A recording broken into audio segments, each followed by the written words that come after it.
Welcome back, guys. Today in this video we're going to be talking about zones. If you've ever been to Operation Siren and you see all these little indicators and you don't know what those mean, well, today this is what we're going to go into. We're going to talk about Abyssal Zones, Obscured Zones, Siren Strongholds, and all the different things you need to know to get through Operation Siren and what the indicators mean. The goal of today's video is to help you optimize your time to resource drops in Operation Siren. Before I get into that, let me tell you about today's sponsor, BlueStacks. BlueStacks is the emulator I use to do all of my recordings as well as my live streams. It's great if you want to play Azur or any mobile game on PC. They just came out with BlueStacks 5. This is the fastest and most lightweight emulator I have tested out. If you want to see more, you can watch this video here, which explains what BlueStacks 5 is, why I use it, and test performance of it a little bit. So let's get back to the video. So let's start with Explorable Zones. These are zones that have not been cleared yet. These are marked with dark blue ocean zones.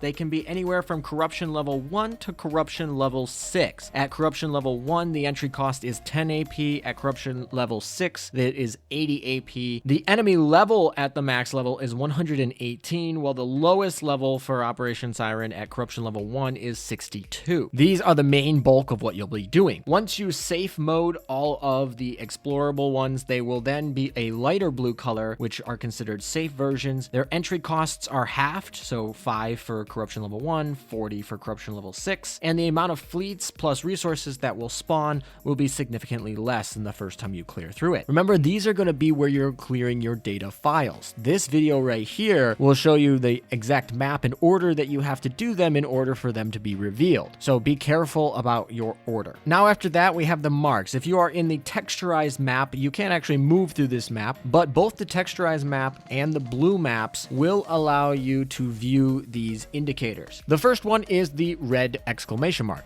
Actually, there are two. If you haven't finished the main story, which is chapters 1 through 4, you will have a chat bubble with a red exclamation mark that will tell you where the next mission for the story is going to be. If you have finished the story, the exclamations will only be in the blue ports. These represent that you have daily missions that have yet to be accepted. So you go into the port and then you will be able to accept them for the day. 2 ports per day will have these missions. Make sure you do check them every day. These are some of the best resource to time trade-offs in Operation Siren. They oftentimes will give you a good chunk of gold plates. On top of that, once you get these missions, once you have collected these missions, you can check them in information of where to go, but as long as they are not a trade-in mission, if they are a trade-in mission, in the information section, you can actually trade in the resources such as Operation Siren coins or Operation Siren tokens to clear the mission. If they are a mission where you need to do a task, those tasks will show up on the map in a green clipboard. Entering a map with a green clipboard, which could also be a port. A lot of times these will be hovering over ports, which don't cost any AP to enter. Those are a nice ratio of drops to AP. And you will have to do a mission. These are pretty self-explanatory. If you clear out everything that's possible, then you will basically just do the task. If you use your scanner, there will be yellow boxes that will show you where to clear them. There are all sorts of missions, from cleaning up trash to defeating enemies to retaking ports and protecting ships and killing sirens and all sorts of different missions, putting energy ports in the right spot. And so I'm not going to go through all of them. They're all pretty self-explanatory. Press the scanner. It will tell you basically how to do them. They are all very quick to do. And once you complete them, you can move on to the next mission. Once again, make sure you aren't first clearing a zone that you need for data prints. Check this video out for that order. On top of that, we have Summonable Zones. These are zones that appear to be in the map, but they are actually overlaid on the map. When you appear to enter them, you actually be transported to a different zone. This means that those green clipboards can actually be hidden under a zone. So if you accept a mission and it's not showing up on your map, it could be a tradable mission, so check your information. And if it's not a tradable mission, it's likely hidden under a special zone that appears. There are 3 special zones: Abyssal Zones, Obscured Zones, and Strongholds. Each of them look very different and are summoned by a little different means. Both Abyssal Zones and Obscured Zones are summoned with coordinate loggers, but different types of coordinate loggers. We will start with Obscured Zones. These are the easiest to do, especially for newer players. Obscured Zones are summoned by coordinate loggers. Coordinate loggers are different than Siren coordinate loggers. So if there is a Siren in front of it, it will not summon an Obscured Zone. It's got to be a coordinate logger. They can range in the levels from rank 2 to rank 6. You get the different formats by either buying them in shops or getting them from drops. A rank 2 entry cost will be 10 AP,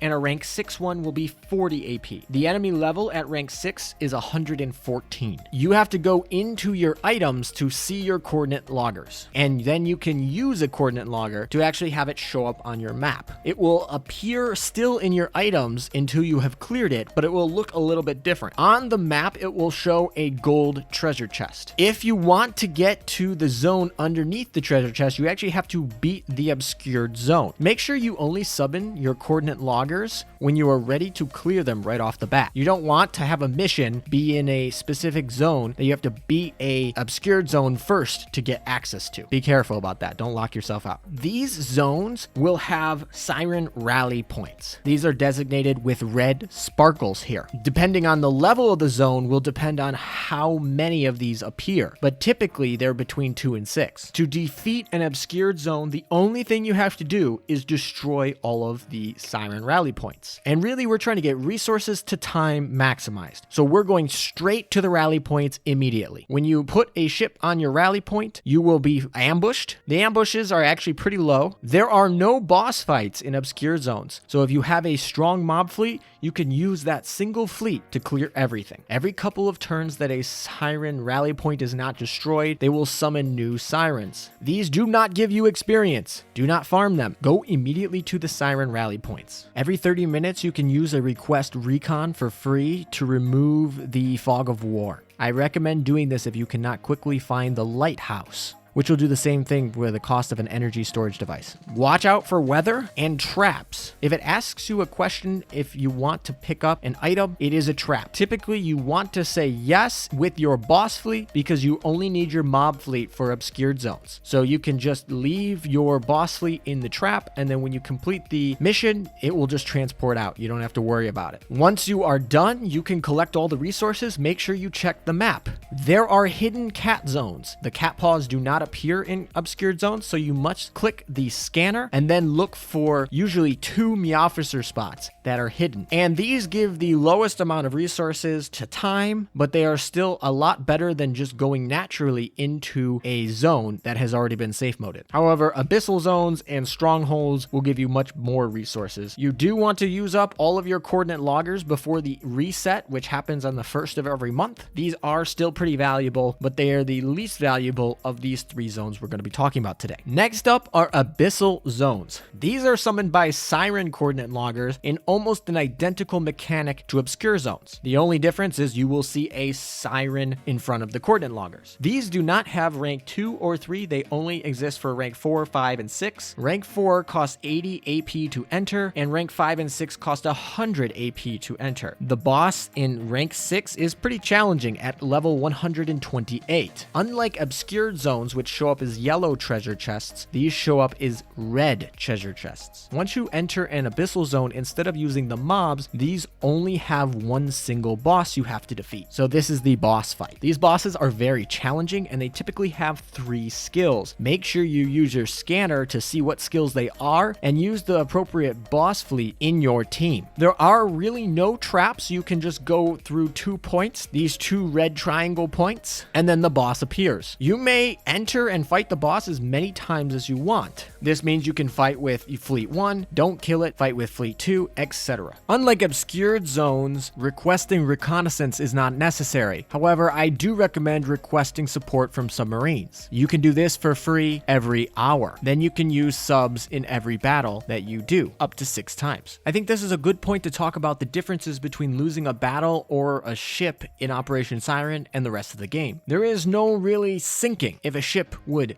sink, it is healed for the next battle 10% of its health. However, it now has all of its skills disabled. The only way to heal this is to regroup and rest, which will cost you a lot of AP, or to go back to a port and heal it. In Abyssal Zones, if you leave the zone, you cannot return to the Abyssal Zone. This is something special to this particular zone. So you cannot heal in ports in battle against an Abyssal, making it a little bit challenging if your fleets aren't up to snuff to the level that is necessary to defeat them. Then, once a fleet has battled and you have not won, this could also be due to a timeout, you have what is called a low resolve. This can stack 3 times. The first time reduces stats by 10%, the second time by 30%, and the third time by 60%. You can remove all the stacks of a low resolve fleet by winning a single battle. Now, where can you get these single battles? Well, in Abyssal Zones, you can use these hidden fleets. There are 2 of them in the right and left corner, and you can use these to get your resolve back. These are low-level fleets that you should be able to beat. If a ship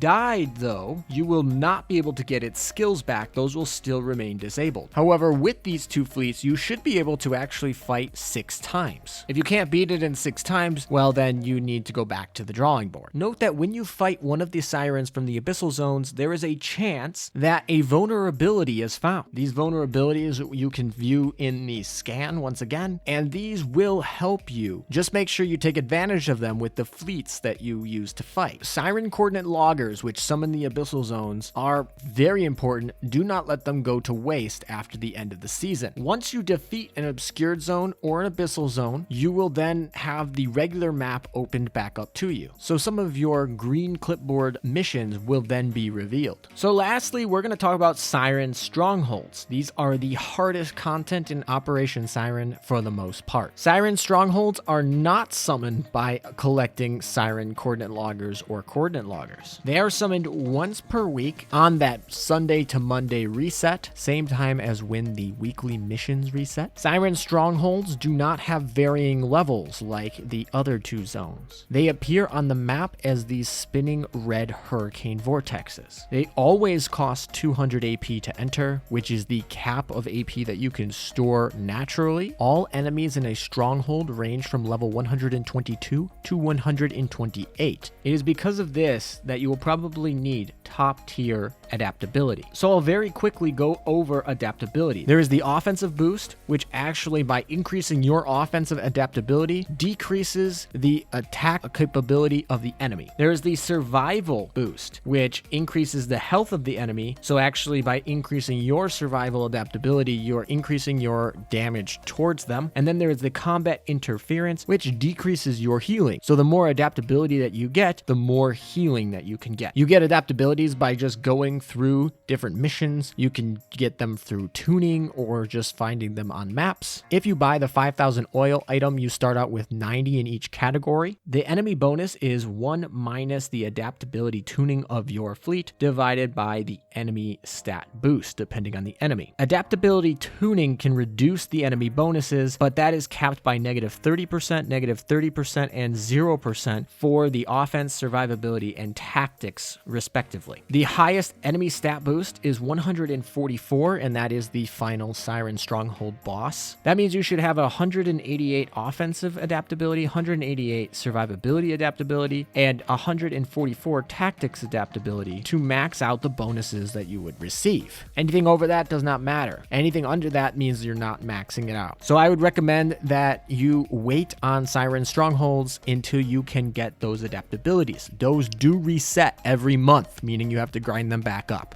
Siren Strongholds do show up once per week at the beginning of the week, and they can be stacked or stored up to 3 times. So you can have 3 Siren Strongholds on your map. If you have 3 Siren Strongholds on your map, I recommend that you do one immediately. If you forget and the week resets, that 4th one is lost forever. That means in a month, which is typically 4 weeks, you will get 4 strongholds, but you'll have to do one early in order to not lose out on it. I recommend doing the other 3 right before reset when your adaptability is the highest, because you would prefer to have 188 adaptability. Siren Strongholds are probably the biggest maps in the game. They have 4 mini bosses that have these little strongholds that are red, and they turn blue once you defeat the boss and you take the zone. The zone typically has 2 entrances. Both typically have some sort of trap. Each one also has some weather connection that will debuff your fleet. I typically like to enter with a single mob fleet and 3 different boss fleets, one with torpedoes, one with aviation damage, and one with shelling damage. I use my mob fleet to trigger the trap,